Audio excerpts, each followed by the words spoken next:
Transmitiendo. Hola, buenas tardes. Ya me reconecté desde otro computador para ver si tengo mejor recepción. Bueno, yo voy a ¿Qué dar tal la estamos ahí, bienvenida. tardes ahora?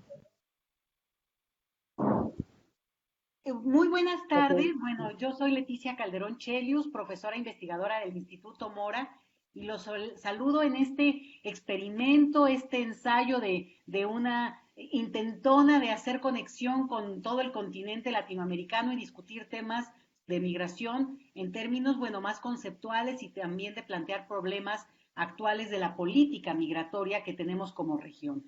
Y en ese sentido, bueno, pues agradecerles que nos acompañen, pero también pues a mis colegas cómplices que hemos estado en esta aventura, en la que ya tenemos varias sesiones que ustedes pueden buscar a través del nombre del seminario, pero también a través de, digamos, nuestras redes, que es la Universidad de Lanús en Argentina, el Instituto Geno Germani también ahí en Buenos Aires, la Universidad Autónoma de la Ciudad de México y el Instituto Mora, ambos en la Ciudad de México. Entonces, pues nada, que seguimos en esto, vamos a estarnos viendo cada 15 días, como lo hemos estado haciendo, y esperamos contar con su entusiasmo y su seguimiento. Y le doy la palabra, la bienvenida a mi colega Ana Paula Penshazade, para que ella pueda presentar a nuestro invitado de honor de este día.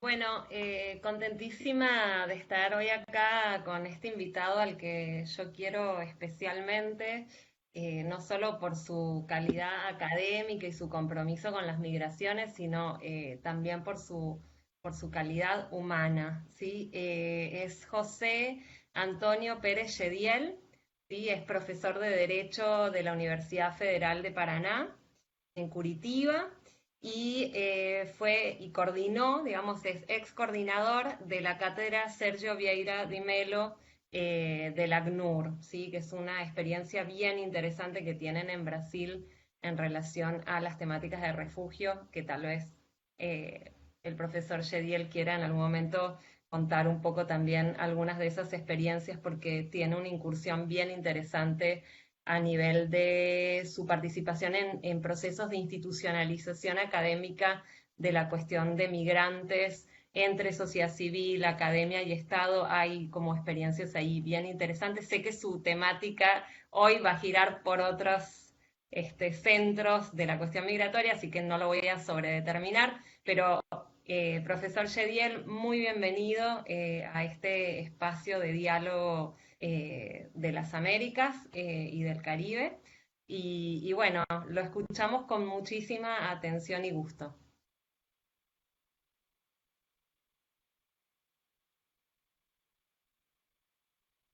No se te escucha, tenés que sacar, poner el... Ahí está. Buenas noches o buenas tardes a todos y todas. Quiero inicialmente agradecer a los organizadores de este conversatorio, Leticia Calderón, Pablo Seriani, Juan Carlos Brazán y Ana Paula Penchazat, mi querida amiga, que me hizo la invitación. Voy a hablar en portuñol porque dijo Ana que soy el primer de lusófono invitado y voy a hablar de una cuestión que es de Brasil, pero que tiene conexión con cuestiones muy graves de la política externa y de la política migratoria en América Latina. Quiero me referir hoy sobre las migraciones, asilo, política interna a partir de las acciones del Estado y de los gobiernos brasileños en relación a los migrantes venezolanos. La análisis que intentaré será basada sobre todo en documentos jurídicos. Soy profesor de Derecho. Leyes y decretos creados después de 2017 que dejan claros los permanentes cambios de posición del Estado y de los gobiernos delante del aumento de este flujo migratorio. Este análisis también lleva en consideración como clave interpretativa los escritos de Fassin en su obra La razón humanitaria y también Introducción al gobierno militar y humanitario, y su crítica a la conducción de políticas migratorias por estados y organizaciones humanitarias.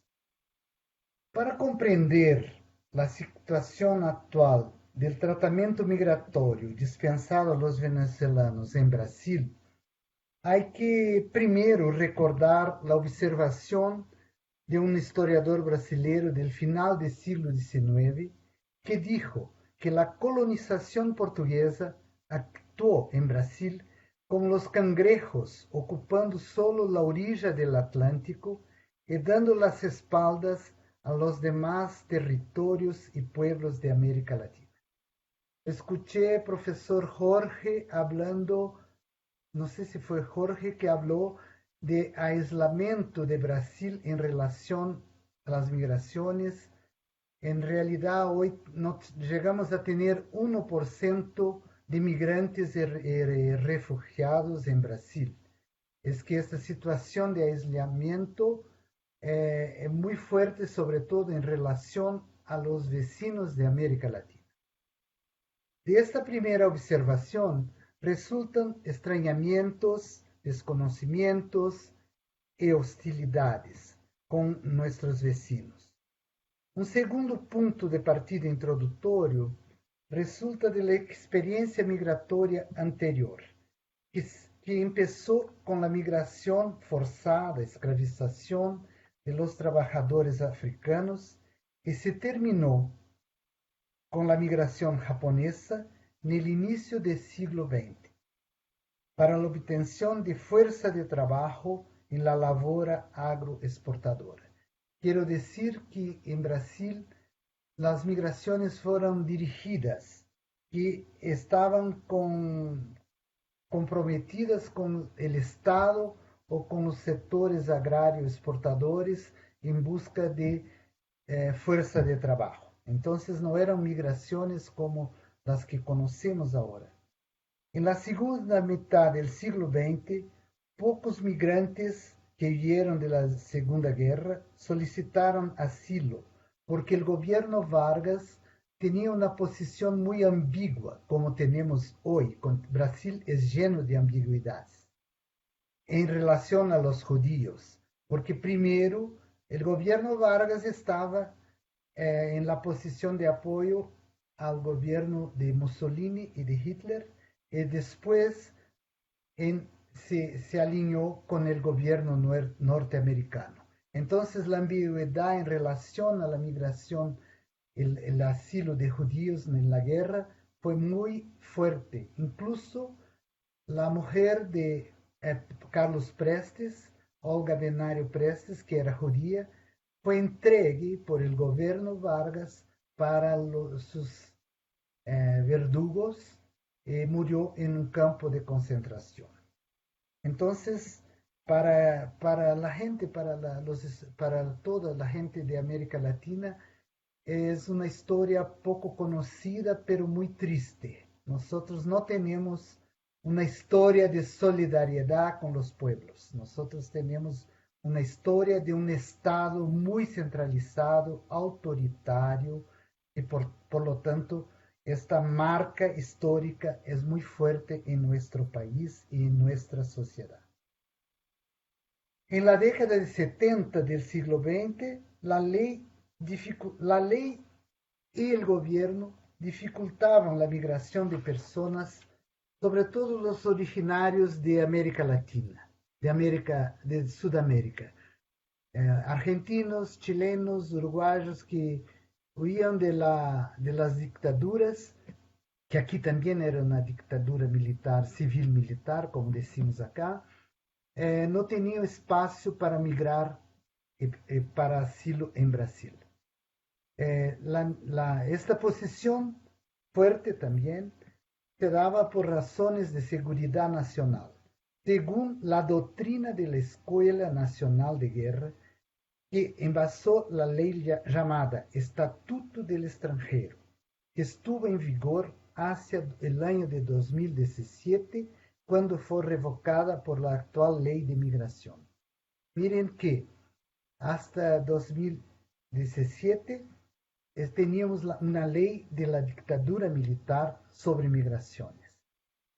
Con estos antecedentes, se puede decir que Brasil no tiene una política migratoria en el sentido humanitario actual, que continúa sin esta política, mismo después de que Brasil firmó la Convención de 1951 sobre el asilo. Y también no tiene una política migratoria consistente, mismo después del flujo migratorio de los ciudadanos haitianos que empezó en los años de 2010 y siguientes. Por otro lado, se puede concluir que los flujos migratorios anteriores fueran o bien orientados para atender las necesidades del Estado y de grupos económicos hegemónicos, o fueron rechazados por cuestiones ideológicas y de seguridad nacional. La migración haitiana inaugura, a pesar de todo, un nuevo ciclo y es provocada por muchas razones que no voy a tratar en este momento. Pero el facto es que el Estado brasileño, el gobierno de Brasil, los gobiernos, siempre estuvieron en esta posición ambigua.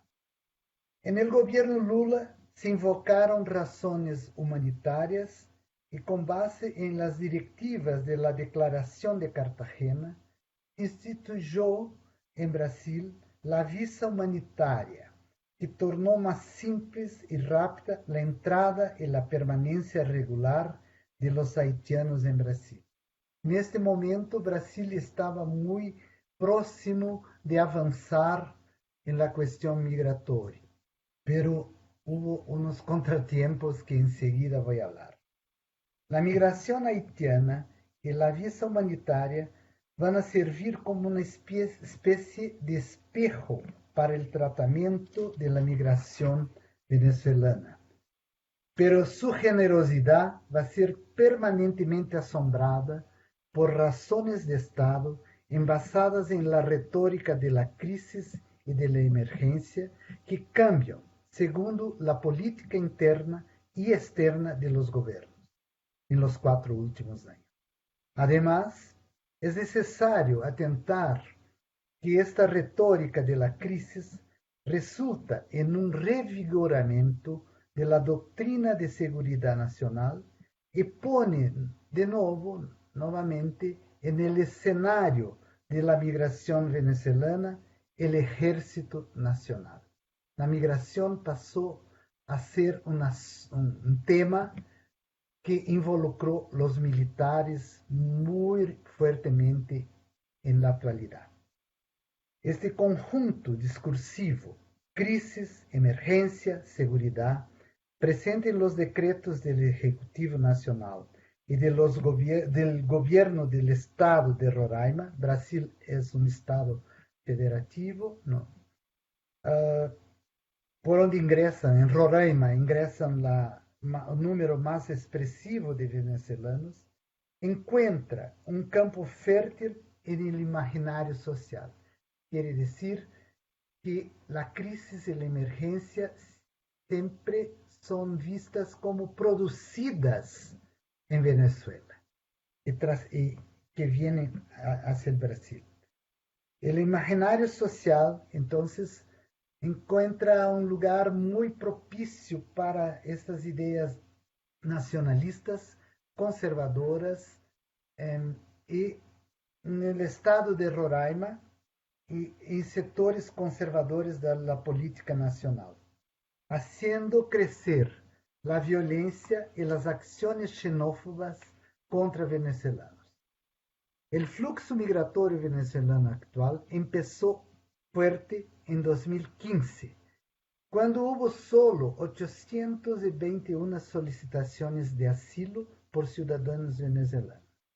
El asilo, refugio, que como decimos en Brasil, se presentaba como la única forma de buscar la protección estatal, pues el visto humanitario solo era concedido a los ciudadanos haitianos. En diciembre de 2015, una acción de la Policía Federal, encargada de una parte de la ejecución de la política migratoria en Brasil, deportó 68, aspas, entre comillas, indios venezolanos. Lo mismo ocurrió en el año de 2016, cuando fueron deportados 33 migrantes irregulares.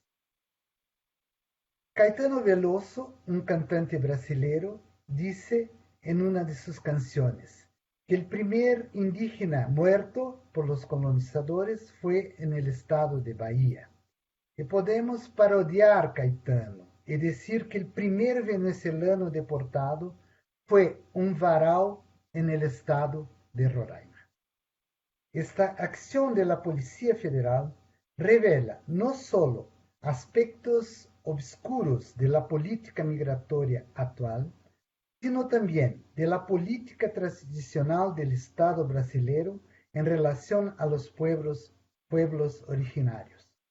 Una política basada en un concepto eurocéntrico de ciudadanía estricta, donde no hay lugar para pueblos que permanecen en movimiento, que cruzan fronteras, que no tienen una identificación con la cultura hegemónica de los países colonizados, que sobre todo viven en la Amazonia, que cubre todo el espacio, un gran espacio de Brasil, Colombia, Venezuela y las Guyanas, ¿no? Entonces, estos ciudadanos también no tienen documentos, muchas veces no tienen sus derechos plenamente reconocidos en sus regiones de origen. Los pueblos y los sujetos no son plenamente reconocidos como portadores de derechos. No son ni indígenas ni migrantes, son extranjeros por excelencia.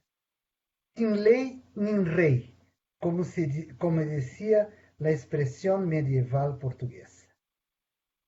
Entonces, estas deportaciones en 2015, mire que en 2015 estaba ainda aún el gobierno de la señora Dilma, pero la estructura del Estado que cuida de la migración está muy fuerte centrada en la Policía Federal, que es una de los órganos que tuvo un gran protagonismo en el proceso de impedimento de la presidente Dilma. Como se puede ver, la migración venezolana se inicia y se va a desarrollar bajo el signo de la humanidad y de la seguridad, o como se dice en Brasil, entre la espada y la cruz. En diciembre de 2016 se intentó la deportación de más 450 personas, muchas pertenecientes al pueblo varao, pero esta deportación fue impedida por decisión judicial.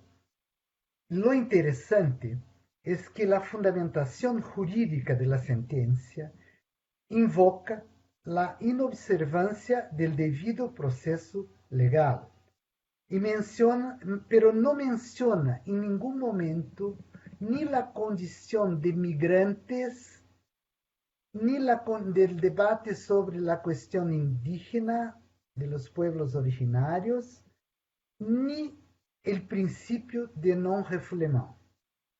Esto evidencia el absoluto desconocimiento y la ausencia de debate y de política pública migratoria en Brasil. Desconocimiento del Instituto de Asilo y otras cuestiones migratorias por gran parte, no todo, pero por gran parte del judiciario brasileño. Entonces tenemos ahí la historia, un pensamiento conservador, un protagonismo de la Policía Federal, la política tradicional contra, no en relación, pero contra los indígenas en Brasil, siempre desde el descubrimiento hasta el día de hoy, y un desconocimiento del judiciario brasileño, del poder judicial. Solamente en 2017, el gobierno del estado de Roraima, junto con organizaciones no gubernamentales, pasó a tomar medidas de acogida a los migrantes en las ciudades de Pacaraima y Boa Vista, en este estado de Roraima, donde hay la frontera seca por donde pasan casi todos los migrantes venezolanos. Estas medidas tomadas por el gobierno del estado de Roraima fueron publicadas en decretos que invocan la retórica de la crisis y de la emergencia. En octubre de 2016, el decreto 21.875 dispone sobre acciones de control, seguridad, entre comillas, y asistencia económica, ayuda humanitaria. En diciembre de 2016, el decreto 22.199 declara emergencia de salud pública en el estado de Roraima. De fato, hubo un surto de malaria y de sarampión, pero estas dos enfermedades ya eran endémicas en la frontera y en el estado de Roraima. Pero se puso sobre las espaldas de los migrantes venezolanos la causa de la crisis de esta emergencia en salud pública. Hasta final de 2017, la actuación del gobierno nacional federal se resumió en regularizar la presencia de los venezolanos, muy pocos por año, que solicitaron asilo. No que pidieron, pero pocos fueron reconocidos en el inicio. O entonces el gobierno se limitaba a promover deportaciones en las fronteras y a intervenir para mantener el orden público. La inercia del gobierno federal puede ser examinada llevándose en consideración el facto que a partir de 2015 el país atraviesa una grave crisis política y administrativa, el país, quiero decir Brasil, causada por el proceso de impedimento de la presidenta Dilma Rousseff.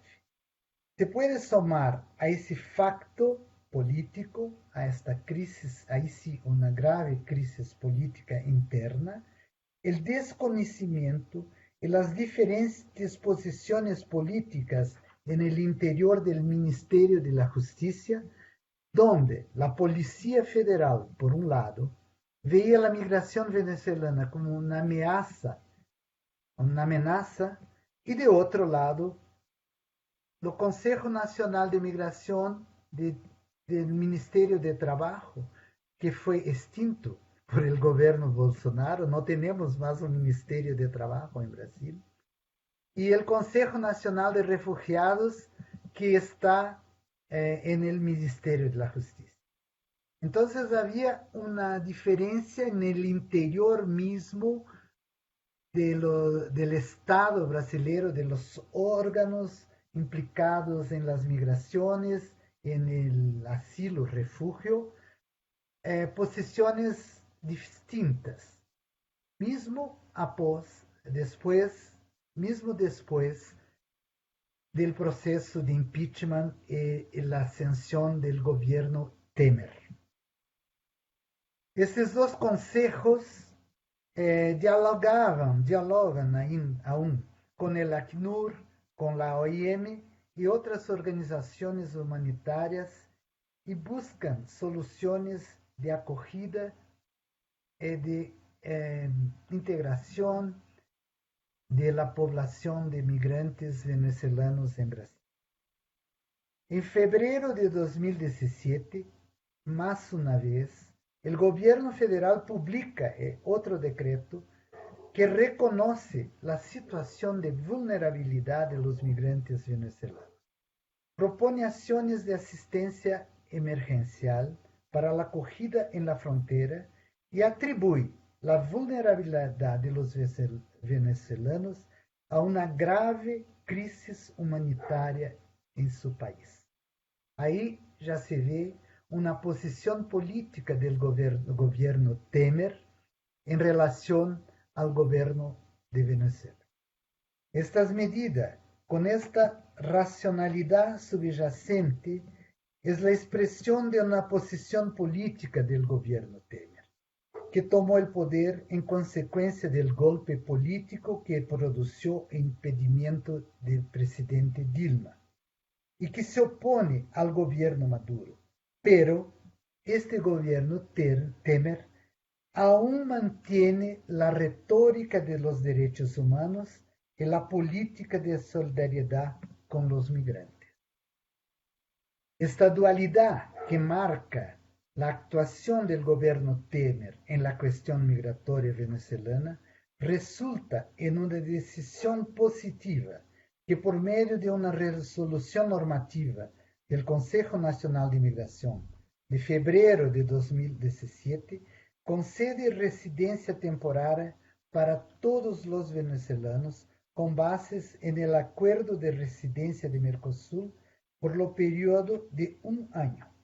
Ese fue un punto de partida para adopción de políticas más de carácter más humanitario y que podría seguir un poco, muchas veces se invocó el modelo de visa humanitaria adoptado para los ciudadanos haitianos. La dualidad de razones que orientan las acciones migratorias del gobierno se revela también de manera menos positiva en otros decretos de febrero de 2018 y la medida provisoria 820 de 2018, que, en suma, articulan órganos estatales, organizaciones internacionales, la OIM y ACNUR, organizaciones de la sociedad civil. El destaque que quiero hacer aquí es para la fuerte presencia activa y el gran protagonismo que fue dado al ejército y a la aeronáutica. Las Fuerzas Armadas casi que son los guardianes no de las fronteras, pero de la política migratoria. Para hacer algo en Roraima en relación a migración, hay que hablar con 2 o 3 generales. No hay que hablar con el Ministerio de Justicia, con ACNUR, con OIM, pero sí con los generales. En el último decreto son movilizados los conceptos de emergencia social, crisis, que justifican intervenciones para mantener el orden interno y prevenir ataques a la soberanía nacional. En este mismo decreto se proponen acciones de interiorización de pequeñas porciones de ciudadanos venezolanos que estaba en esta época el ingreso en la orden de 500.000, medio millón de venezolanos en Brasil, cerca de 500 ciudadanos venezolanos que llegaban a Pacaraima al día. Pero hay que subrayar que solo la mitad, cerca de la mitad de estos 500.000 se quedaron en Brasil. Quiere decir que el Brasil, por su tradición, por las diferencias culturales, lingüísticas, no es el país de destino, pero un país de pasaje para más de la mitad de los venezolanos que aquí llegaron. Es que entonces hay que ver la situación de la migración venezolana en el gobierno Temer, que se terminó en 2018, diciembre, fue un poco más, como diría, cálida, más amigable, con el más favorable a la migración, pero siempre con la presencia del ejército, con un discurso de crisis en Venezuela, con una razón de manutención del orden pública y de la seguridad nacional. El gobierno brasileño actual es claramente contrario a Maduro y a la mantención del bloque organizado en torno de Mercosur. Y además es adepto de la militarización extrema de la política migratoria en las fronteras. Al fin del primer año de mandato, fue expedida una normativa, a pesar de esta visión general del gobierno y de la política externa y la cuestión de la soberanía y las fronteras, al final del primer año de su mandato, fue expedida una normativa dispensando solicitación individualizada de pedido de asilo para cualquier solicitante venezolano. Quiere decir, se puede invocar la nacionalidad venezolana y con esto se da continuidad al proceso de asilo. Esta medida fue complementada por otra, que permite la solicitación de naturalización para venezolanos después de 4 años de residencia regular en Brasil, lo que podrá beneficiar cerca de 21.000 personas. Estoy llegando al fin porque son 19:02. Estas medidas objetivamente alineadas con la política migratoria humanitaria pueden, desde una mirada crítica, lembrar las políticas de asilo durante la Guerra Fría. Hay otras razones que están por detrás. Además, muy recientemente,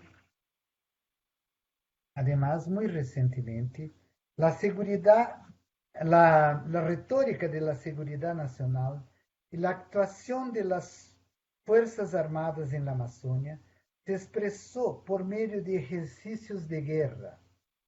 La retórica de la seguridad y de la guerra para protección de la soberanía nacional puede ser resumida en 2 frases de 2 generales brasileños. Batista de Lima, que dijo, comillas, la Amazonia es nuestra. Quien tiene que cuidarla son los brasileños y no los extranjeros. Y el general Mioto dijo, la selva nos une. Esto es muy gracioso porque se nos une como nos separa de los venezolanos, ¿no? La Amazonia nos pertenece. Para dar más sentido a esta retórica en este mismo periodo, un alto integrante del gobierno Trump visitó la Amazonia acompañado de militares para estar presente en esos ejercicios militares. Este conjunto de discursos y acciones vinculan política externa, política migratoria y política del medio ambiente en torno de razón de Estado, soberanía, seguridad nacional y acciones humanitarias. Por último, hay que hablar de la portaría interministerial de agosto de 2020 que estableció restricciones a la entrada de personas de otros países justificadas por la pandemia, até mesmo para aqueles residentes com visa humanitária em Brasil. Antes desta fecha, em março de 2020, outra medida idêntica já havia sido aplicada especificamente em relação a los venezolanos, que muita gente partia para Venezuela para estar com sua família, pessoas que necessitavam da presença e depois volviam muitas vezes porque tinham trabalho em Brasil. Foram impedidos de volver a Brasil. E estas medidas estão sendo contestadas na justiça. Deste recorrido parcial e incompleto da posição do Estado dos governos brasileiros em relação à migração venezolana estatal, se pode indicar algumas conclusões que vou terminar ahorita mismo. Primero es que la historia de Brasil y la relación de Brasil con los países de Latinoamérica y con los países de América del Sur no solo por las razones que expliqué, mas sobre todo por el trauma profundo de la guerra del Paraguay, que es la peor parte de la historia de Brasil. El genocidio paraguayo es aún una marca y tenemos muchos migrantes paraguayos en el estado donde yo vivo, que es el estado de Paraná. Pero hay como un apagamiento, una invisibilidad de esas migraciones. Y hay un perjuicio muy fuerte en Brasil contra los paraguayos. Entonces el Brasil no es un país de destino, ni para los haitianos, ni para los venezolanos. Es un país de pasaje. La política brasileira continúa a deriva. No sé si esta palabra es en español, no procuré. Sobre todo en relación a la cuestión indígena, en la cuestión de los varaos, que siempre migraron, cruzaron fronteras, estuvieron en la Amazonia, desde el delta de Orinoco en busca del delta del Amazonas, pasando por Manaus, Belém y ahora Pacaraima y Boa Vista. Por último, el alineamiento puede-se decir en español, ¿sí?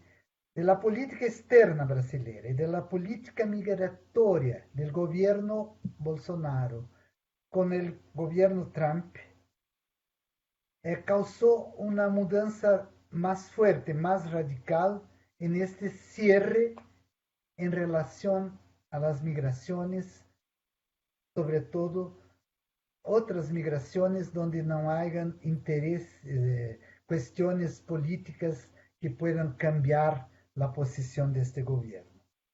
Pero las elecciones de Argentina y ahora mismo las elecciones de Bolivia pueden cambiar un poco la posición de Brasil, sobre todo con la derrota de Trump en los Estados Unidos, que Bolsonaro aún no reconoció la victoria de Joe Biden.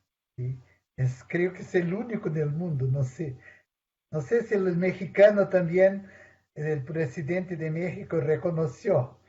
Es vergüenza para nosotros, ¿sí? Bueno, al fin quiero decir que la retórica de la guerra y la guerra de la retórica son muy fuertes en la cuestión migratoria en Brasil. Hay un dicho de un sociólogo que dice, el Brasil no es para amadores, se dice en español, amateur. No es un país para amadores, para comprender el Brasil, para comprender Brasil. Y yo quería hacer un chiste que iba a poner el nombre de mi charla hoy, en este conversatorio, que me siento muy honrado por estar acá siendo una persona que habla portugués e intentando hablar en español, en portuñol. Iba a decir, hacer un chiste con el título de Foucault. La política migratoria es la guerra por otros medios. Muchas gracias.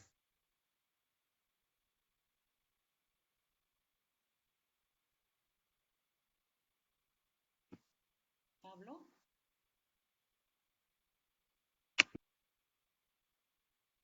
José Gracias, Antonio, muchísimas gracias. La verdad, un placer escucharte. El honor es todo nuestro. Bueno, has pasado básicamente por la historia de Brasil. Muy interesante, la verdad. Y el análisis desde donde partes es bien interesante, ¿no? Antes de hacerte unas preguntas directamente, vamos a leer algunos de los comentarios que están compartiendo las personas que están siguiendo la actividad. Bueno, muchos son saludos y las felicitaciones al profesor Yediev. Y A ver, aquí hay algunas preguntas. Voy a ir pasando aquí en el Facebook del Instituto Mora, donde se está transmitiendo en vivo la actividad. Aquí Joel Enrique Sánchez comenta: la migración es un derecho, tiene 3 etapas. ¿Cuáles son? La primera, cuando conocimos la agricultura, dejamos de migrar. La segunda, en y después de la Primera y Segunda Guerra Mundial. Y la tercera, migraciones por las guerras y la explotación laboral. Hay una cuarta que es y será la más por la extinción masiva de las especies. ¿Las conocen? Eso pregunta. Bueno, saludos, felicitaciones. Y aquí Erika Sarmiento da Silva comenta que acaba de hablar con investigadores en la frontera, en Pacaraima. La frontera está cerrada, incluso para triaje. Que nadie entra ni sale, aunque una portaría esta semana afirmando que sí está abierta a los venezolanos por causas humanitarias. Esa información fue la que obtuvo Erika, que fue confirmada también por un funcionario del ejército. O sea, las explicaciones se contradicen. Existe por ahí una ley y luego lo que realmente está sucediendo, aconteciendo en el norte del país, y que va a compartir otras informaciones en breve. Tal vez podría ser una reflexión en ese sentido. Sobre el mismo tema, Madison González dice: la portaría que cierra la frontera criminaliza la entrada de los refugiados o posibles solicitantes de asilo venezolanos y no viola los derechos humanos de estas personas. Si Brasil asumió una posición de denominar los refugiados, ¿por qué viola su derecho a pedir refugio? Y bueno, ahí Erika sigue comentando ese tema. Luego Jessica, desde aquí Argentina, una compañera migrante colombiana. ¿Cómo se podría pensar a las comunidades indígenas fuera de las fronteras? Por ejemplo, los Wayuu, que son colombo-venezolanos, o los Mapuche, que son de Chile y Argentina. ¿Es posible pensar eso desde Brasil y las comunidades que comparten en Colombia o Venezuela? Luego hay otra pregunta de Gabriel Gualano de Godoy. Profesor Chedieu, ¿puedes expandir sobre la conexión entre el genocidio paraguayo, la política indígena y migratoria militarizada de Brasil? Esa es una tendencia regional, pregunta. Yo agrego una más y paso la palabra. Me encantaría, José Antonio, si pudieras profundizar en tu opinión, ¿por qué digo, más allá de las contradicciones que señalas y las contradicciones incluso que se ven en las preguntas o en la información que comparten quienes han compartido preguntas, ¿por qué el gobierno, los dos gobiernos, tanto el de Temer como el de Bolsonaro, toman medidas, esas medidas positivas en cuanto a cierto matiz humanitario, a ese reconocimiento de miles de personas del estatus de refugiado, de personas venezolanas, o en su momento la aplicación del acuerdo del Mercosur? Digo, ¿qué está detrás, en tu opinión, de ese tipo de medidas, ¿no? O sea, porque toda la parte de la militarización y el lugar tan relevante que se le da a las Fuerzas Armadas, uno pensaría que es algo casi esperable, ¿no? De gobiernos que han hecho el golpe primero que hicieron al gobierno de Dilma y luego la narrativa de esos gobiernos, sobre todo del actual, ¿no? Pero luego al mismo tiempo están estas medidas de cierta apertura, en algunos casos, que incluso no han tenido otros países. Algunos sí, ¿no? Pero otros de la región no. ¿Por qué crees? No, me gustaría si pudieras profundizar tu opinión sobre el tema. Y bueno, y paso la palabra a mis colegas, no sé, Pepe, Ana Paula, Leti, Hola. quien quiere continuar. Bueno, en primer lugar, felicitar al profesor José por su excelente presentación y por el recorrido que hace de la construcción de la migración en Brasil. A mí me recordó mucho un libro de Pili que es Estados que hacen guerra y guerras que hacen estados. Un poco suena en relación con el caso brasileño, pero me interesaría enfocarme en algo que creo que es fundamental. Eh, en los gobiernos que se dieron del izquierda del siglo XXI en América Latina, la idea fue en relación a la migración construir una ciudadanía latinoamericana. Ese fue el esfuerzo fundamental, construir una ciudadanía latinoamericana. Pero en el caso de los gobiernos de derecha, se regresó a políticas de control y de seguridad, que ¿Qué es lo que está pasando hoy en día en relación con él? Estamos viendo que se está reproduciendo el modelo Trump en América Latina y específicamente en Brasil, o tenemos más de lo mismo. Esa es mi pregunta, nada más. Gracias, saludos. Hola, profesor Yediel. Yo tengo también una preguntita.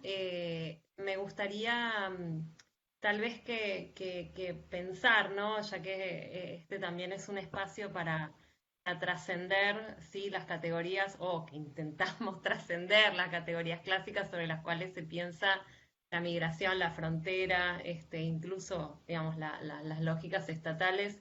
Y me pregunto si no estaría bien interesante, y en ese sentido yo sé que trabajó muchos años el tema indígena en Brasil, si no podemos trabajar desde otro paradigma, ¿no? De un paradigma pre o post nacional, post estadual, digamos, y si no es una oportunidad también, en vez de exigir que los migrantes, digamos, que las personas que están en situación de digamos, en una situación de transnacionalismo, como es el caso de muchos pueblos originarios, en la línea de lo que preguntaba Jessica, migrante colombiana, estudiante acá en Argentina, si no podemos pensar, digamos, de lo que se trata es de, digamos, romper con las categorías tradicionales y clásicas, y que esto puede ser también una oportunidad para pensar otras formas de pertenencia transnacionalizadas, digamos, traccionar otro tipo de derecho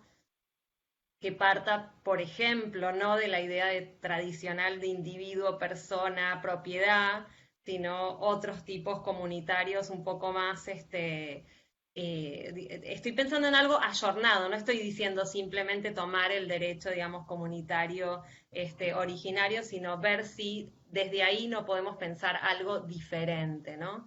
Entonces, por un lado iría por ahí mi pregunta, y después no puedo dejar de reparar de que aparecieron pocos nombres de referencia teórica, pero uno fue Fasán, y no puedo tampoco dejar de señalar ahí que, bueno, por lo menos en Argentina hay toda una línea de trabajo, sobre todo de colegas que trabajan en la Universidad Nacional de Córdoba, hasta Eduardo Domenech, que también estuvo invitado a estos diálogos, y Eduardo Domenech, Andrés Pereira, Janet Clavijo, ellos vienen leyendo eh, lo que ellos llaman el avance de una gobernanza migratoria con rostro humano, en donde coincidirían, ¿sí? De manera paradojal, pero coincidente, fuerte, ¿no? Yendo también a lo que preguntaba Pablo, securitización y humanitarización, como que son partes, digamos, y son caras de una absoluta misma moneda, ¿no? O sea, no serían diferentes. Y yo ahí, la verdad es que creo que en el caso argentino también tenemos algunos ejemplos bien interesantes respecto, por ejemplo, de lo que se llamó y lo que se llama, porque todavía existe el programa Siria y toda la política macrista de énfasis exacerbado sobre un programa que a duras penas llegó a, digamos, a alcanzar a 300, 400 personas, ¿sí? Cuando por el otro lado, o sea, por un lado se llenaban en la retórica, digamos, la boca con una política humanitaria dirigida a personas de origen sirio, y al mismo tiempo destruían una política migratoria dirigida a 2 millones de personas. Entonces, también a lo que va mi intervención es tal vez a darte el pie, ya que mencionaste a Fasana y él trabaja justamente estas paradojas, a ver si no hay ahí una continuidad, ¿no? O sea, el humanitarismo es una forma también de instalar la lógica militar, la lógica de la guerra, la lógica de la acepción en el centro de la política migratoria, ¿no? O de movilidad humana. Bueno, por ahí vendrían mis reflexiones. Leti. Muchas gracias y muchas gracias al profesor José Antonio. Y yo quiero hacer preguntas a lo mejor mucho más básicas, porque a mí la verdad es que me iba hirviendo la sangre cuando ibas hablando, porque desde el proceso político que se está viviendo en México, obviamente Brasil es un país de referencia y es una tragedia, porque lo que vimos fueron 16 años de un gobierno que ahora lo que tú muestras claramente es como lo que llamamos digamos, poderes fácticos no se movieron ni un milímetro en este tema. Y justamente nosotros lo que vamos viendo es cómo en el caso mexicano, bueno, la parte militar y la policía militarizada es la que tiene, digamos, el seguimiento del tema del flujo migratorio. Entonces, por ahí me iba horrorizando porque tú ibas diciendo cosas que son, yo te lo diría casi textual igual. México no es un lugar de acogida, las leyes migratorias no se han adaptado en ese sentido, ¿no? Hay una retórica que se repite en eso, histórica, pero que la práctica lo muestra que no ha sido así, y esta presencia aún y sobre todo, y ese es el punto que a mí me interesaría que tú retomes, o sea, ¿qué pasó con esos gobiernos o qué podrías sugerir tú y que no pudieron mover esa retórica y estuvieron 16 años en el poder, ¿no? Esa es una. Y la otra que a mí no me convence, José Antonio, o no la entiendo, tiene que ver con esto, con dos cosas. Una que tú hablas de toda la paradoja que viven los venezolanos con el tema del asilo político en Brasil. Y sin embargo, al mismo tiempo hablabas de que iban y venían y tenían. Bueno, me queda clarísimo que es una migración forzada, por condiciones precarias, por una situación de caos, por una situación extrema de la que tienen que huir y por supuesto con toda la legitimidad de tomar esa decisión.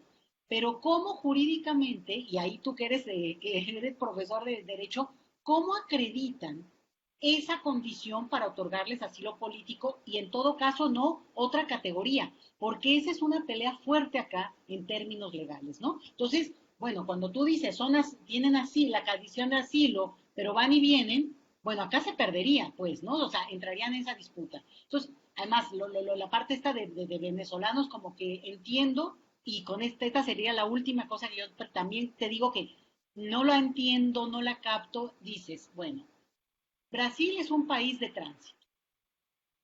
¿A dónde? ¿De tránsito a dónde? Porque esa es la retórica mexicana, pero nosotros tenemos Estados Unidos. Digamos que claramente en todas las encuestas, y con esto que ha cambiado, ¿eh? Eso ha cambiado, México cada vez tiene, por la misma situación en ese país, que la retórica del presidente electo de Estados Unidos podría modificar esa cuestión del flujo para nosotros, que digamos, es una de las coordenadas que podría ocurrir, pero que en realidad más gente se va quedando acá, sobre todo en el caso mexicano, personas de Centroamérica, aunque hay muchísimas otras nacionalidades, incluyendo venezolanos, pero no de la manera visible como lo tienen, como lo mencionan. Y ahorita solo te pido el dato de qué número de venezolanos hay en Brasil. Pero en esa retórica, bueno, México sigue siendo, desde esa lógica, un país de intención de tránsito. Que la gente al final no pueda irse es otra cosa, pero la intención es ser de tránsito. En Brasil yo digo, ¿cómo dices que es de tránsito? ¿A dónde? O sea, ¿a dónde está el tránsito cuando, ahora que tú des el dato, digo, yo me quedaré con eso, pero, y sobre todo porque al final Brasil ha tenido una serie de ajustes jurídicos para permitir que esa población, bueno, se vaya estableciendo de una manera, bueno, entiendo yo, por lo que tú mismo decías, un poco flexibilizar la naturalización, el tiempo. Entonces, un poco no me hace, yo lo estoy, que quede claro, yo lo estoy leyendo desde México. Y la última cosa que no puedo resistir decirla no tiene que ver con la presentación de migración, pero sí con una cosa que yo de verdad cada vez me estoy más convenciendo, que tenemos unas claves que no nos ayudan a entendernos como países porque, por ejemplo, claramente Bolsonaro para mí, bueno, ¿qué te puedo decir? Digo, y estoy contenta del cambio electoral que se está dando a partir de las elecciones recientes en Brasil, y bueno, pero el simple hecho de tenerlo en un discurso donde López Obrador, el Bolsonaro, es que no se entiende nada. Es obvio que para las coordenadas del gobierno mexicano tiene una lógica, y no me puedo meter mucho a eso ahora, de una relación muy compleja con un señor Donald Trump que amenazó a México con una frontera de 3,000 kilómetros cuadrados. Y entonces la lógica, el jugueteo, la necesidad de capotearlo, como se dice en los toros, ¿no? Ha sido viene de otra parte, obvio, por intereses muy profundos. Yo no estoy diciendo para que esté bien o no, pero que no tienen la lógica de comparación de lo que pueda decir, perdón que lo diga, pero una persona tan limitada como Bolsonaro. O sea, perdón, pero ahí sí, con todo respeto, sí veo una diferencia abismal sin salvar a ninguno, no voy por ahí. Solo lo digo porque si no, no nos deja coordenadas y simplemente metemos en el mismo saco y obviamente el juego y la retórica de cómo se está jugando y qué consecuencias va a tener para cada uno de nuestros países, quién y cómo finalmente se va a legitimar ese 20 de enero en Estados Unidos. Bueno, vamos siguiendo esa nota. No creo que no puede ser la misma lectura. Obviamente acá hay un debate profundo al respecto, ¿eh? No digo que no, pero nada más lo menciono desde mi perspectiva. Y entonces, a ver qué dices, José Antonio, porque yo sí, de repente digo, híjole, estamos cada vez más lejos de Brasil y al mismo tiempo, como para poder ver qué podemos nosotros tratar de empujar distinto en el camino para no acabar como ustedes, ¿no? Espero que sí. ¿Me escuchan? Bueno, muchas gracias por las reflexiones, por las cuestiones. En realidad, nosotros tendríamos que hacer un seminario para tratar de todo, pero voy a empezar por la cuestión de... Hay otras cuestiones. Gabriel quiere Gualano quiere que hable de la política indigenista. Hay la cuestión de una nacionalidad, una transnacionalidad, una nacionalidad en otros términos propuestos por, por Ana, una nacionalidad basada en conceptos y concepciones no clásicas. Pero voy a empezar por la pregunta de Pablo, porque es muy difícil, y ahí un poco voy en dirección a lo que dijo Leticia, porque para entendernos como país es muy, muy difícil. Voy a hablar de una cosa objetiva. En el proyecto donde nosotros trabajamos, nosotros tenemos que tener contacto con el Ministerio de la Justicia, aún hoy día, pero con la gente que no son los que hacen la política, pero los que ejecutan la política. En el comienzo de la migración venezolana, hablaron con nosotros para decir, bueno, si llegan venezolanos en la universidad, por favor, hagan sus pedidos, sus solicitaciones de refugio, de asilo.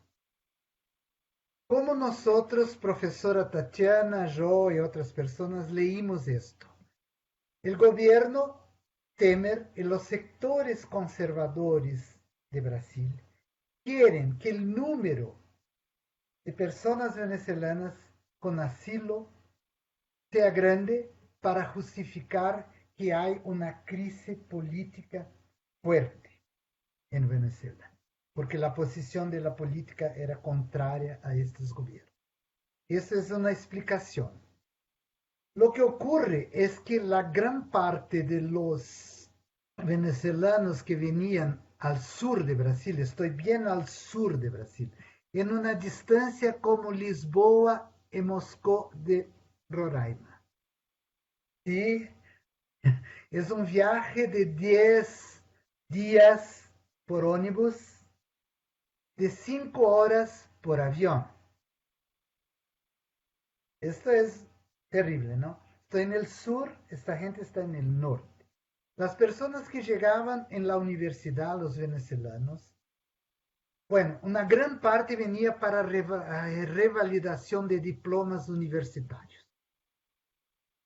Las razones de la migración eran razones humanitarias, pero basadas en problemas de salud, de que la gente de su familia, por ejemplo, necesitaba de medicamentos, de cosas para la salud que no estaban más por el bloqueo llegando a Venezuela, por ejemplo. O porque habían perdido sus empleos y no tenía nada. Bueno, Entonces, no eran personas que decían, quiero asilo. No, quiero vivir o recibir algunos servicios o bien tener mi diploma universitario revalidado. ¿Cómo explicar esto? Que Temer y Bolsonaro tengan estas posiciones favorables a los migrantes, por veces. Una retórica para su público interno de votantes, de personas que votan Bolsonaro, que estaban favorables al impedimento de Dilma, que son muy conservadores, yo diría reaccionarios, pero el gobierno tiene una otra cuestión que es parecer democrático contra el gobierno que considera antidemocrático de Maduro. Entonces, esta oposición externa no es acompañada por una posición interna. Son dos discursos. La diferencia entre Temer y Bolsonaro es que Temer viene de un partido político de centro derecha, pero aún está ubicado de una cierta manera en un estado que tiene reglas. Que en Brasil hay un problema. Nosotros juristas decimos que en Brasil hay leyes que pegan, quer dizer, leyes que son para tener fuerza y leyes que no pegan. Nosotros decimos eso. Hay leyes que están en Brasil há años y nunca fueron tornadas eficaces. Bueno, entonces, en este caso, la retórica es dupla, es dual, porque hay que oponerse, decir, no, nosotros un país, Bolsonaro dice, nosotros respetamos los derechos humanos. Nunca cuidamos tanto de Amazonia como ahora. Nunca hicieron tanto por el medio ambiente que mi gobierno. Nunca las mujeres fueron tan valorizadas. Pero esto es una retórica interna y externa para oponerse a, a la política de Maduro e interna para decir, no vengan a decirnos que nosotros no sabemos nada, no somos nada porque somos tan capaces como ustedes. Pero Temer es diferente. Estaba ubicado a una política tradicional de centro derecha, pero que reconocía, es un abogado, es un profesor de derecho, reconocía la estructura jurídica constitucional, la política del Congreso Nacional, trabajaba con esto y tenía también, esto es una nota de página, su ministro de las Relaciones Exteriores era un exilado político en Chile. Y había en el Congreso un proyecto de ley que Gabriel trabajó mucho cuando estaba en Brasil, de la nueva ley de inmigración, que fue cortada, fue desfigurada, pero aún era una ley más avanzada que el Estatuto de Extranjero, que fue sancionada en el gobierno Temer. Entonces, son dos grupos de la derecha, centro derecha, un tradicional, y la derecha, la nueva derecha nacionalista, ¿sí? Alineada con todos esos países y gobiernos que son muy nacionalistas, muy xenófobos, que no aceptan la presencia y no consideran, ahí viene la cuestión indígena, los indígenas, Bolsonaro dijo en 89, pena que el ejército brasileño no fue tan eficiente como el ejército americano para exterminar los indígenas. Esto está registrado. Bueno, mire que esto es diferente. Temer puede pensar en la integración en la sociedad brasileña de los indígenas, disminuir los territorios, abrir puertas para las grandes compañías agrícolas en la Amazonia. Sí, este es el juego de la derecha tradicional, pero es diferente ahora. Es exterminio, pero no cambia la retórica, no abre esto claramente.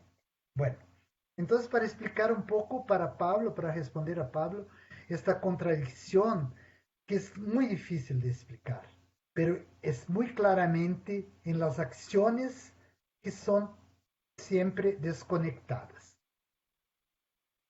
Ah, bueno, en este contexto de gobiernos nacionalistas de extrema derecha, una de las cosas más atacadas desde el inicio del gobierno brasileño, aun cuando Macri era el gobierno, el presidente de Argentina, era la inutilidad de Mercosur. El discurso oficial era, no, nos interesa entrar en la organización, en la OCDE. No queremos hacer negocios con Mercosur. Mercosur es, aquí puedo hacer una ligación muy artificial tal vez, profesor Juan Carlos, que una ciudadanía latinoamericana en este momento en Brasil es impensable, cuando mismo el acuerdo de Mercosur de residencia es desconsiderado porque no queremos trabajar con el Mercosur, que es una cosa muy tradicional el Mercosur, pero mismo el Mercosur no es deseable para el gobierno actual. ¿Sí? Entonces, y ahí tenemos una cuestión que voy a decir como brasileiro, pero tengo vergüenza y me duele muchísimo porque yo soy una persona nacida en la frontera de Brasil con Uruguay. Mitad de mi familia es de Uruguay, mitad es Brasil. Entonces tengo una vergüenza muy fuerte de hijos, porque el imaginario social brasileiro, construido durante el imperio, fue muy fuertemente influenciado por la guerra del Paraguay.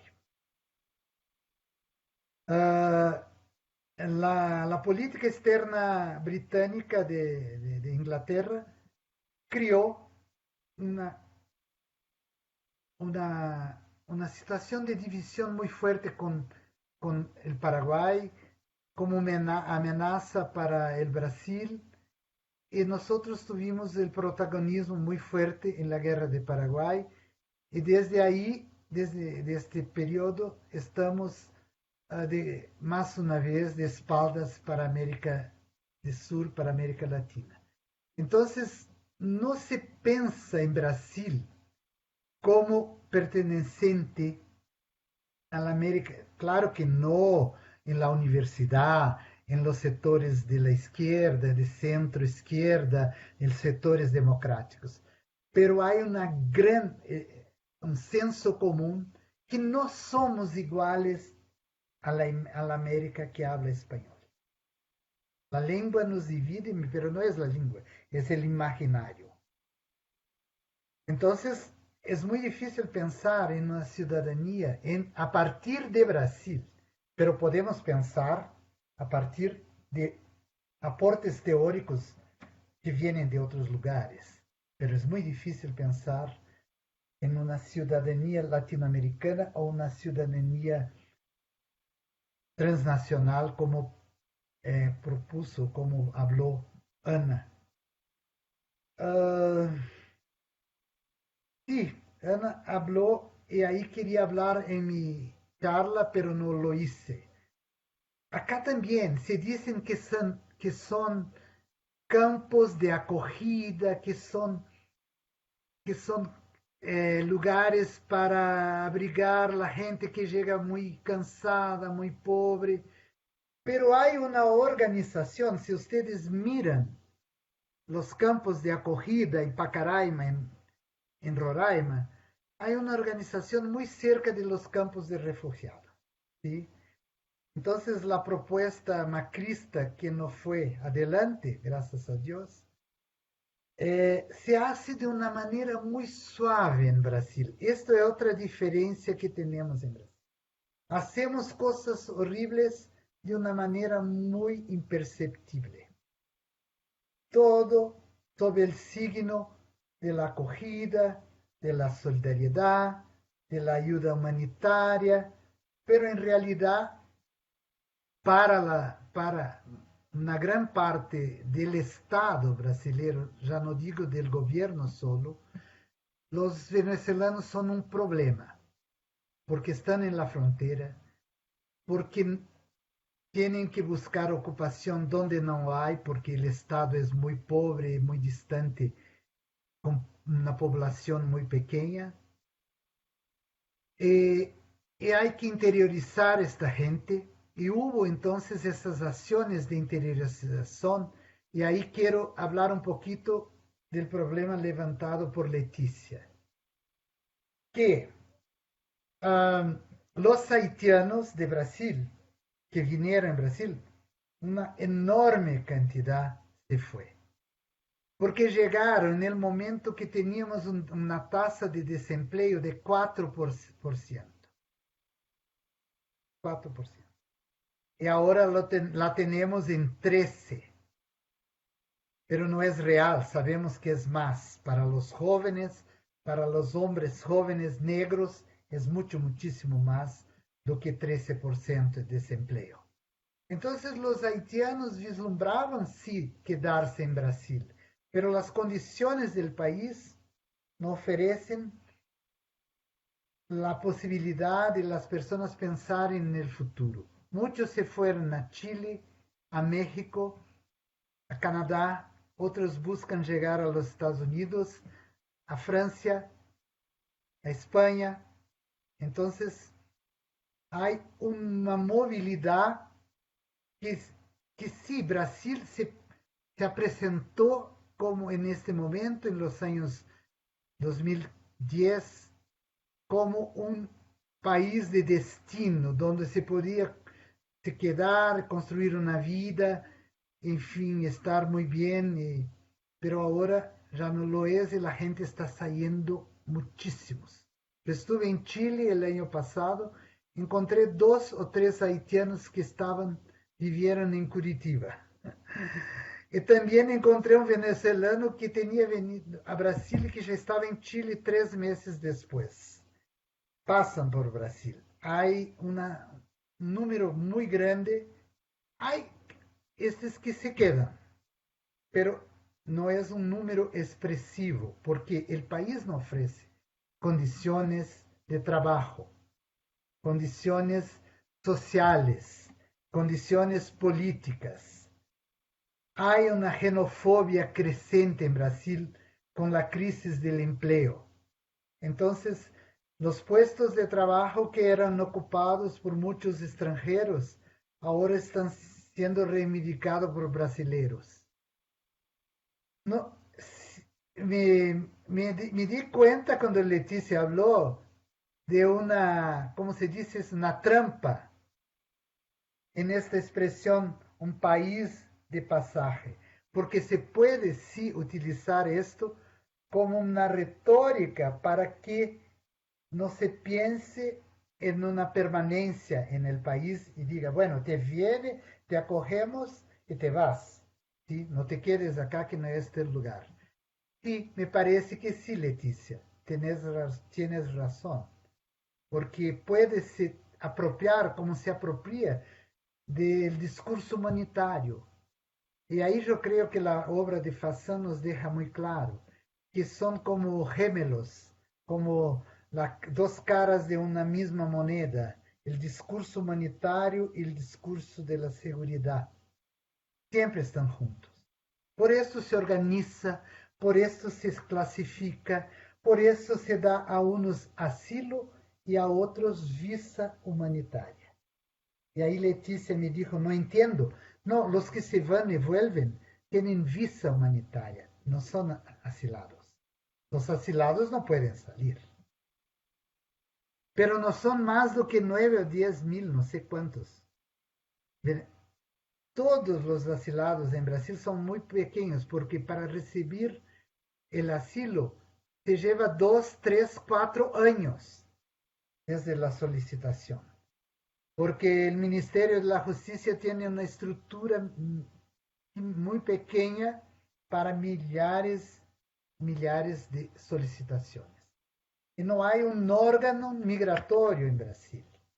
En Brasil no hay órgano. Es la Policía Federal y el Consejo Nacional.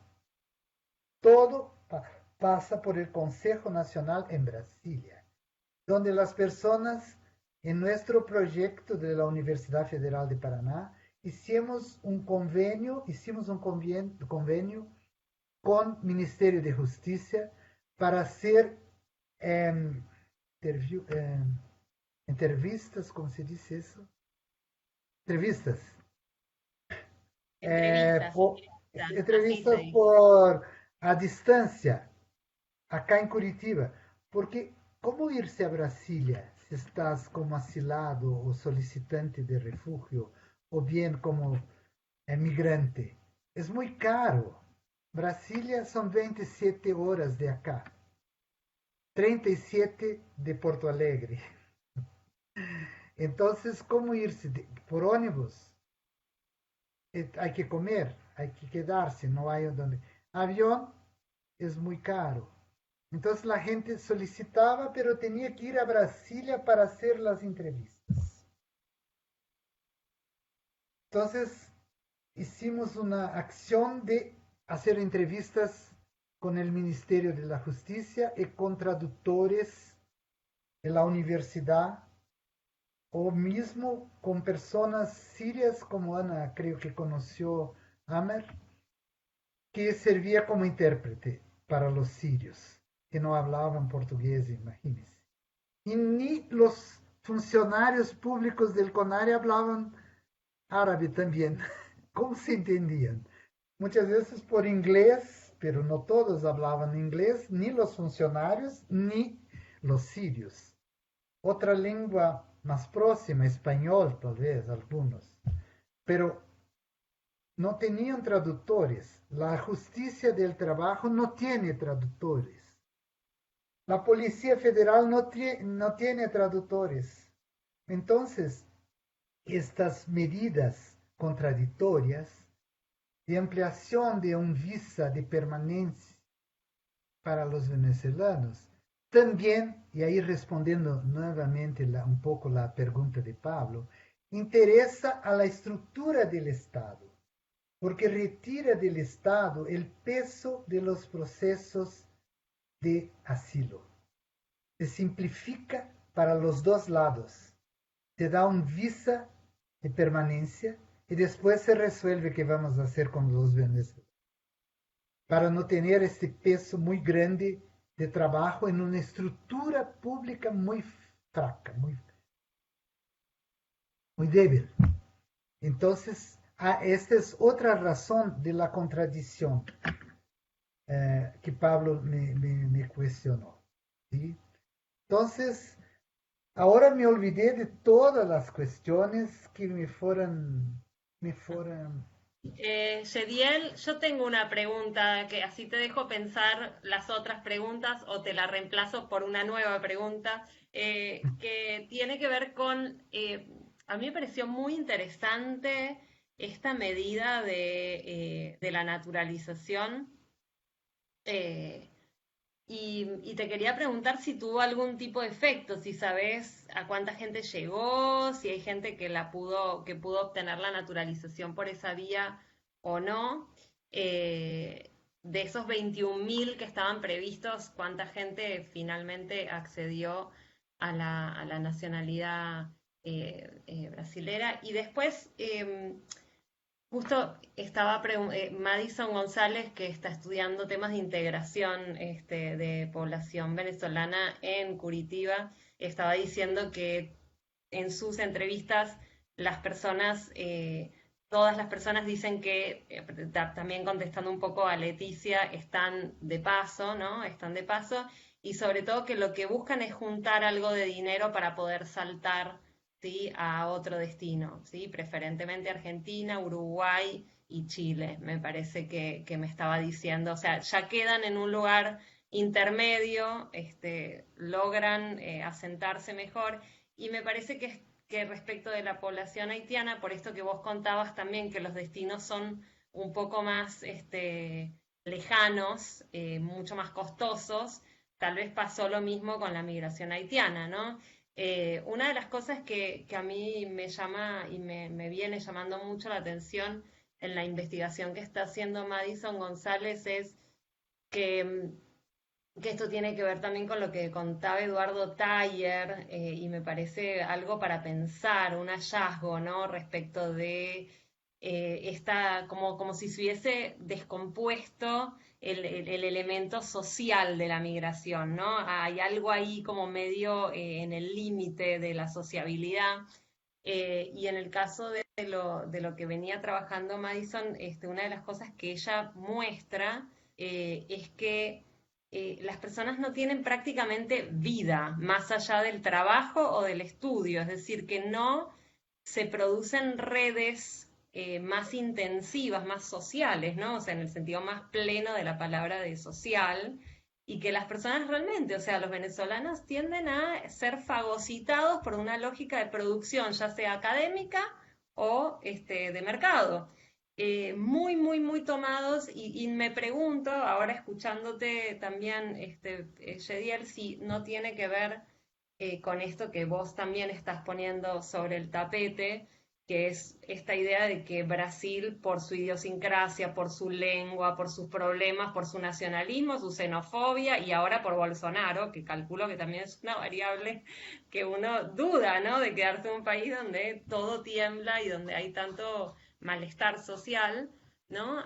Terminan de alguna manera consolidando pascujas, o sea, recorridos migratorios que son fallidos, ¿no? Que son frustros, que generan situaciones de poca inclusión, de poca integración y sobre todo un fenómeno social trunco, ¿no? O sea, poco total, en el sentido en que lo decía Sayado, o sea, como las personas quedan encapsuladas en sus vidas más reducidas al campo reproductivo, en el sentido de mercado, digamos, de otro fin. El fin no es la vida ahí, sino que tiene, digamos, otra finalidad. Yo esto lo planteaba también porque me parece interesante para unirlo con algo que Jorge Durán dijo en el inicio del ciclo, que él veía como una suerte de neoliberalización o de vaciamiento de los objetivos de la migración. Y me pregunto, ¿no? En casos como como los de Brasil, ¿cómo se juega esto, ¿no? Y me pregunto también en Argentina, ¿cuánto de esto habrá, ¿no? De las nuevas migraciones, ¿cuántos estarán pensando también en que es un punto pivot para otra cosa, ¿no? Algo que hasta ahora teníamos como muy claro era que la migración, el objetivo era permanecer, quedarse, e incluso creo que somos todos bastante defensores de la idea del derecho a permanecer, ¿no? Ya el derecho a la permanencia fue castigado, lesionado con la primera migración, y esta idea de un migrante que todo el tiempo se tiene que rearmar también es medio, digamos, está lejos de nuestros ideales, ¿no? Pero bueno, nada, estas cuestiones te quería plantear a ver si algo de todo esto te resuena también, ¿no? Profesor Juan Carlos, ¿y hablar? Obrigado. Estaba pensando en otros países para compararlo con el caso brasileño, porque me pasa algo que para mí es muy importante. Yo llevo 30 años o 32 años de migrante, de refugiado, y, y a lo largo de mi vida he trabajado con refugiados en Chile, en Colombia, en Argentina también, en Bolivia y en Ecuador. Pero el tema al cual yo quiero llegar es que cuando uno migra, se enfrenta a una sociedad a la cual el migrante no pertenece. Así hables portugués, inglés, francés, el migrante no pertenece porque hay una pared, hay un frontis cultural que te hace lejano. Y el migrante generalmente, desde mi experiencia personal, no lo hablo como académico, lo hablo como activista, se encuentra con dos tipos de personas en los países que llega. Los que lo rechazan y los que lo acogen, pero de manera paternalista. Y en ese sentido también quiero poner en- en debate el tema del paternalismo de los amigos de los migrantes. ¿Por qué? Porque no dejan crecer al migrante en términos políticos. Eh, hace 2 días se movilizaron miles de peruanos en Lima para protestar porque teníamos un gobierno golpista, lo derribamos, y habían venezolanos gritando en las calles por más democracia, habían chilenos gritando en las calles por más democracia. Hace 6 meses atrás, en la primavera chilena, y hasta hace pocos días atrás, en las marchas chilenas, habían peruanos, colombianos, tengo evidencia, tengo etnografías realizadas ahí, que nos detallan de que ahí se está construyendo una noción de ciudadanía latinoamericana que no le estamos tomando la atención. Nos centramos mucho en el caso mexicano, americano, en el caso venezolano, y también quiero poner en otro tema sobre la mesa. Y es el tema totalmente conservador de gran parte de nuestra sociedad, donde uno dice soy comunista y te caen como 40 personas encima y te tiran la Virgen de Guadalupe también si es posible. Entonces, también hay que tomar en consideración esas connotaciones culturales que generan procesos de aislamiento, pero que también generan procesos de construcción de sociabilidad política en los migrantes. Yo no estoy de acuerdo, o sea, estoy de acuerdo en que el neoliberalismo ha impactado en la sociabilidad política, pero también ha habido procesos de resistencia política que ya llevan 30 años. El caso de los peruanos en Chile, y no me voy a cansar de decir los notables. Hay 2 candidatos migrantes peruanos que van a postular para la Asamblea Constituyente chilena. ¿De dónde se está hablando? ¿Dónde ha habido eso antes? Eso es un caso paradigmático. Eh, Solamente eso es lo que quería contribuir. Creo que hay que ver la complejidad de la relación entre el migrante y la sociedad que lo recibe. Y ahí hay variables culturales que no estamos considerando. Gracias. Bueno, muchas gracias, profesor Juan. Ana, gracias.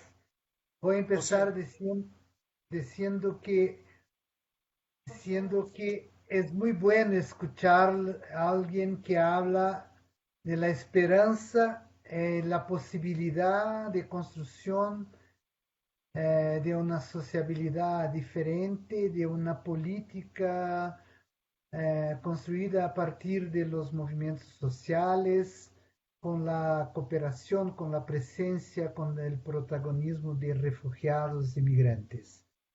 Nosotros acá fui coordinador de una disertación de maestría de un alumno estudiante sirio que escribió sobre la participación política de los refugiados en Brasil, pero analizó también otros países, ¿no? Es que el problema es la soberanía y la forma como se organiza el Estado. Bueno, la oportunidad de la constituyente chilena tal vez pueda ser el primer paso, ¿no? Que se pueda cambiar desde adentro afuera, en un país, después en otro, que esa experiencia pueda ser eh, traducida en varios países. Entonces, para escapar un poquito del pesimismo, del retroceso que estamos viviendo en Brasil y de cierta manera en otros países, como en México, que ustedes hablaron, hay siempre la posibilidad de una construcción de facto antes que el derecho venga y diga es así. Entonces creo que esta idea y esta práctica, estas prácticas son muy importantes, ¿no? Eh, sí, um, la segunda cuestión de profesor Juan Carlos que quería hablar un poquito es que en la universidad, en este proyecto, en 5 años, que es de la cátedra que la universidad firmó un convenio con Acnur, pero tenemos una autonomía universitaria muy fuerte y nosotros partimos del presupuesto que no queríamos paternalismos. Queríamos estar juntos decir, bueno, ¿qué quieren? La primera cosa que querían, dos cosas. Aprender el portugués, hablar el portugués, y mucha gente revalidar sus diplomas para trabajar en su profesión. Yo creo que este es tal vez la fórmula más libre de paternalismo o de oposición, porque ahí estamos en el campo de construcción de un conocimiento que se puede compartir con la gente, la lengua se puede compartir. Después tenemos ahora cursos de creole haitiano para brasileños que quieren aprender creole haitiano, que los estudiantes haitianos dan esos cursos, ofrecen. Entonces, ahí creo que es la posibilidad por un cambio cultural, pero muy lento, que no va a llegar a muchas partes de la sociedad brasileña. Imagínense ustedes, que la gente que en un país que tiene que viajar 5 horas de avión para ir de un lado a otro, pasando por encima de una floresta inmensa amazónica, con diferencias culturales y económicas regionales fortísimas, con una población de más de 210 millones de personas, con una pobreza extrema y una riqueza extrema, y con un racismo estructural fuerte. Y ahí por los haitianos venía el racismo, junto con la xenofobia. Es muy interesante porque esta semana pasada, acá en la ciudad, cerca de mi ciudad, 5 personas de Angola fueron espancadas en un lugar que vendía bebidas. Y una persona grabó un video que decía, no sé de dónde vienen, si de África o de Haití, pero son pretos y tienen que voltar a su país. Acá no lo queremos. Entonces, por encima de ser haitianos, son negros, son pretos. Y ahí el racismo terrible en Brasil. Es un país muy, muy, muy racista. É um racismo estrutural. Há fórmulas de discriminação que são invisíveis, pero que se manifestam em concreto delante de la persona que que es negra, que es de color negra, que es descendiente africana, de gente de África. Entonces, lo mismo pasa con los indios. Hay un imaginario fortísimo en Brasil de racismo contra los pueblos originarios, los indígenas. Terrible esta cuestión. Entonces, claro que el migrante, el front cultural que habló el profesor Juan Carlos, es el primero a ser derrotado en la cuestión de migración. El segundo, yo creo que es la cuestión del, tal vez primero y segundo no da para mensurar. El trabajo. ¿Cuál es el lugar del trabajador extranjero, migrante? Los peores empleos, los más mal pagos. Entonces, hay esta relación. Y cuando estamos viviendo una crisis de empleo profunda en Brasil, esto es muy fuerte. Pronto que encontramos. Ahí Ana me preguntó sobre la medida de naturalización. Camina a pasos lentos, Ana. No tengo un número, pero sé de casos de gente que quiere saber cómo está su proceso de naturalización y quieren más un documento y aún más una cosita u otra y nada camina muy rápido. Pero sí, hay gente que solicitó. Por ejemplo, muchos asilados sirios quieren su naturalización brasileña para viajar a otros países donde no pueden entrar como sirios, como Inglaterra, Estados Unidos. La familia de amigos sirios que tengo yo, que son mis amigos, porque este joven, Amer, y ahora es mi profesor de árabe. Estoy estudiando árabe, estoy sufriendo horrores. Porque para diseñar las letritas es terrible, ¿no? Pero es bueno para ponerme en el lugar del otro, decir, ah, sí, quiere que hable portugués, sí, entonces ahora vas a hablar árabe, ¿no? Y siempre una pronuncia horrible, no se entiende nada que digo, ¿no? Entonces, esta familia, mucha gente se fue, donde hay un hermano en Inglaterra, se fue un otro hermano, mucha gente busca la naturalización para poder ingresar en otro país con otro estatus de nacionalidad brasileira, por ejemplo. ¿Ah? Pero hay otro problema. ¿Por qué hay también esa naturalización? Porque ese dato es muy importante. Ah, el nivel de educación universitaria de los venezolanos es más alto que el nivel de los brasileños. Entonces, Brasil es el país, tal vez, no sé hoy, pero sabía hace poco tiempo, donde el nivel de educación universitaria es más bajo de toda América Latina.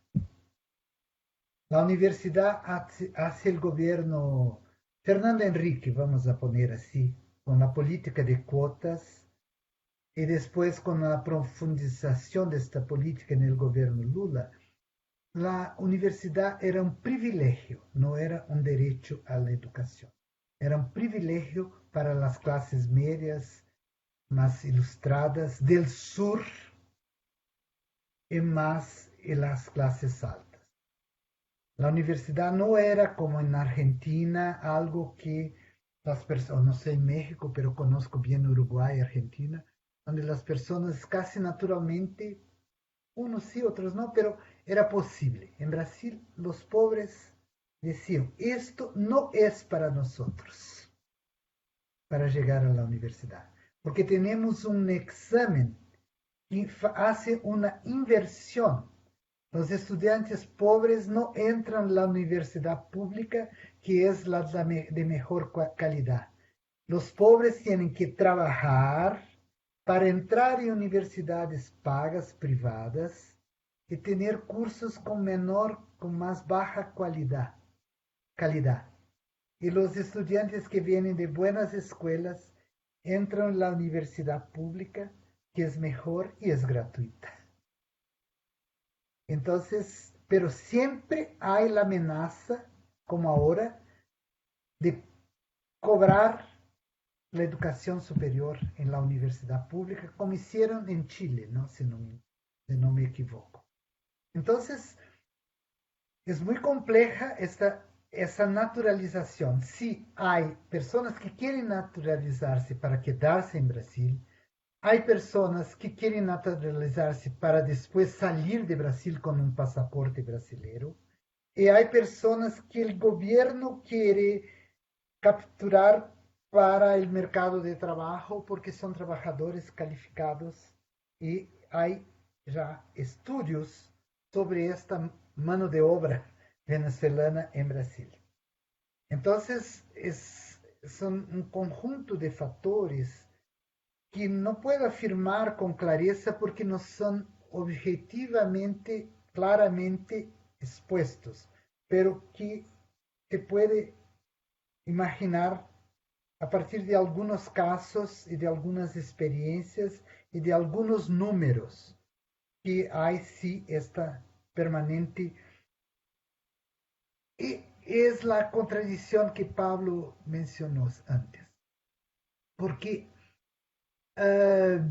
ahora Bolsonaro hizo lo que no hicieron los otros gobiernos, creo, tal vez la dictadura civil-militar hizo, que es politizar todas las estructuras de los ministerios.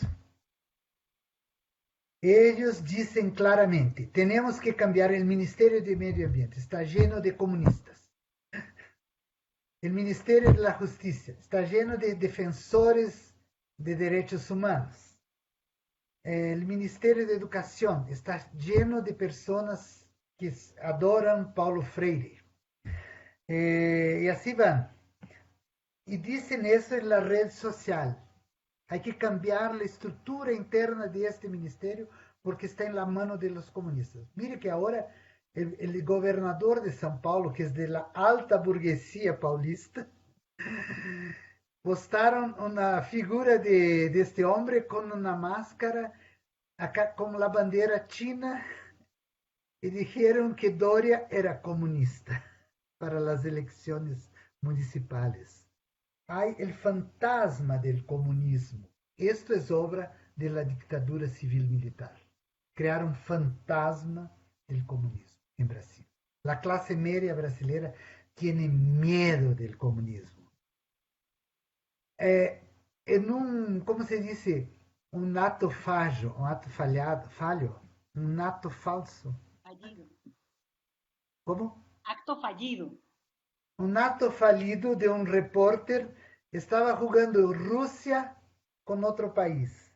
El reporte dijo, hoy juega la Unión Soviética con la Francia. Entonces, para algunos la Unión Soviética existe aún. Y la burguesía paulista ahora es comunista porque no es radical de derecha nacionalista, pero es más próxima del mercado y no del nacionalismo. Entonces, la situación política, ¿cómo llega? Esa es la pregunta que quiero dejar para ustedes. ¿Cómo llegamos en este punto? ¿Y cómo podremos salir? Yo creo que el profesor Juan Carlos nos dio una esperanza, ¿sí? Con la participación política activa de migrantes y refugiados en procesos políticos de cambio en América Latina. Pero esta es una esperanza. Nosotros aguardamos que México cambie, que todo cambie, como dice la música, ¿no? Cambia, todo cambia, pero Brasil será el último, ciertamente. Como fue el último país a terminar el proceso de las dictaduras civil-militares en América Latina. La más longa. No sé si la más feroz, pero la más longa. 64-85. Yo soy un hijo de la dictadura. En nuestro periodo tenía que se cantar el himno nacional todo día, mirar a la bandera y después decir que este es un país que va adelante. Quien no le ama, que se va, que parta para otro lugar. Brasil, ámelo o déjelo. Era el dístico del gobierno de la dictadura. Y ahí llegamos a una cuestión. Porque nosotros perdemos la oportunidad de participación política de los migrantes. Porque hay gente más avanzada políticamente que está escondida. Porque son migrantes. Porque no tienen garantías. Porque el Estado puede quitarles el asilo. Porque pueden tener problemas en el empleo, en la policía. Y tienen mucho miedo, ¿no? Entonces, esta reflexión es muy... Ustedes me hicieron cuestiones muy difíciles de responder, pero en cierto modo voy a guardarlas aquí un poquito para después pensar. Pero son las mismas cuestiones que nos hacen caminar y trabajar. Quiero saludar a Gabriel Gualano, que estaba ahí, porque fue con él, como estudiante, que empezamos en 2000 y poquitos en un proyecto para acogida de los migrantes en la universidad. No había refugiados en Curitiba. No había refugiados en Curitiba.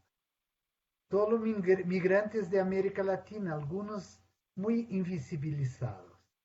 Pero empezamos ahí y después caminamos ahora con esta cátedra de Acnur y con este programa que ya tuvimos más de 6 o 7 mil personas que pasaron por una sala que Ana conoce que se llama Sala 28 en la Facultad de Derecho, donde hay todo el tipo de cuestiones de toda gente de todos los países del mundo. Es una cosa increíble. Cuando abrimos la sala, nos preguntamos, ¿es que vendrá alguien? Enseguida no teníamos más cómo dar cuenta de toda esta gente que estaba ahí. Y al mismo tiempo empezamos con la investigación, con la ampliación de los cursos para extranjeros, migrantes, refugiados y apátridas en la universidad. Así que es la primera vez que trato del asunto de la migración venezolana. Pero creo que al escribir estas palabras acá me vinieron muchas cuestiones que yo creo que sirven para pensar toda la migración en Brasil y toda la migración, las relaciones en América Latina, porque están todos muy involucrados en este proceso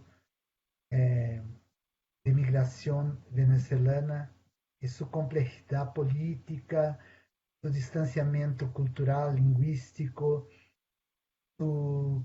esta peculiaridad si es una migración de pasaje o no. Leticia, gracias, porque las trampas con las palabras son muy peligrosas. Y ahora voy a estudiar, porque leí todos los artículos, todo se habla que Brasil, no, de todas las tendencias políticas, la gente dice, Brasil no se presenta como un país de, de construcción de una vida, pero sino un país de pasaje. Esto puede ser una, una trampa y una estrategia política también, ¿no? Me encantó la cuestión, me sentí muy estimulado con esta tu cuestión, porque es así.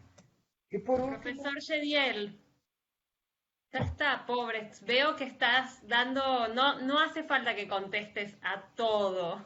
no, porque no El conseguí profesor tomar Gediel notas de debe estar todos. con culpa por no haber Tengo tomado una todo, pero nunca nadie cosa. puede contestar todas las preguntas y de hecho Yo gran pido parte de la disculpas a las estrategia. personas que dejé de contestar porque No, me no, gustaría no, no, no, no. muchísimo No se puede, no se puede todo. Simplemente decirte que, bueno, ya estamos sobre la hora y bueno, estamos muy, muy, muy agradecidas y agradecidos por tu paso por este espacio de diálogo. La verdad que traes el caso brasileño que es súper, súper, súper interesante y tiene un montón de aristas de lo más complejas. eh, y creo que nos dejas, es interesante porque vamos como construyendo un muy buen mapa de distintas situaciones en nuestra región y creo que lo que nos dejas para pensar es muy interesante respecto de las herencias y de las inercias burocráticas en relación a democracia, dictadura y las formas, ¿no? Son formas políticas que a veces son anfibias, ¿no? Que están entre, digamos, gravitando entre una y otra y uno no podría saber si se trata de una legislación. Y creo que al final hiciste algo que me parece como muy interesante, que es eh, tal vez estas cosas que confunden, estas políticas en apariencia hospitalarias que confunden, también son estrategias y trampas en su efectividad, ¿no? Porque por un lado está la ley, vos decías leyes que pegan, leyes con fuerza y leyes sin fuerza o que no pegan, ¿no? Y yo creo que hay algo ahí que se salda en la observación de la práctica, ¿no? Bueno, ¿qué pasó con esas legislaciones y quién accedió o no accedió a esos derechos. Entonces creo que ahí hay como cosas bien interesantes. Leticia quería hacer el cierre, le dejo la palabra a Leti. Bueno, no, yo no quiero hacer el cierre porque no me quiero ir, pero bueno, la verdad es que es un gusto enorme, de verdad que José Antonio, ojalá que tengamos la oportunidad de vernos en algún momento en persona. Digo, me encantará conocer ese proyecto, pero en este momento de la vida planetaria creo que esta es una oportunidad única. Al final nos permite intercambiar, obviamente es lo que deja esto, y no creas, creo que han sido todas las sesiones, es esta necesidad de seguir dialogando, de hablar, y cada uno con una experiencia en la que a veces los detalles abren muchísimas cosas y muchas preguntas, sobre todo los casos, las experiencias nacionales, la combinación. Y bueno, para mí Brasil es un caso fascinante, siempre lo he tenido en mi radar mental, en mi radar del corazón, así que te agradecemos muchísimo la presentación, pero sobre todo yo creo que esta que sea la primera vez para el intercambio. Alguna vez el año pasado tuve oportunidad de estar justo con la cátedra Sergio Vieira, y entonces ahí en Río, y bueno, no nos conocimos en persona, mira, que uno debe hacerlo porque nunca sabe qué pandemia te va a alcanzar. Entonces, un gusto enorme, y en realidad, pues a todos los que nos han seguido, decirles que nos vemos en 15 días, y muito obrigada, un placer conocer al profesor. Muchas gracias. Les invito a todos a venir en Brasil próximamente cuando tendremos la vacuna. Pero yo creo que nosotros vamos a encontrarnos porque estamos en una lucha que es común. Espero que mi portuñol permitió comprender. Yo escuchaba ahora a Ana Paula hablando y dijo, ¿cómo es bueno hablar bien una lengua? Habló una palabra que me vino muchas veces, pero no dijo, que son anfibias. Esta figura anfibia. No, pero Pero Ana habla mejor, tampoco creas, tampoco es solo por habla muy bonito. habla poéticamente, la poética de la relación, le encanta, ¿no? Tradució el Tampoco libro. es una cosa que tampoco creas. Entonces, nosotros, yo agradezco muchísimo. Les invito estaré con ustedes en 15 días, sí, para ver la próxima emisión. Mucho gusto, profesor Pablo, José Carlos, profesor Ricardo, Ana, Leticia. Fue un gran placer y honor estar con ustedes. Muchas gracias. Hasta luego y gracias. Muchas gracias. Gracias a todos los que estuvieron del otro lado también. Muchas gracias. Gracias. Gracias. Saludos.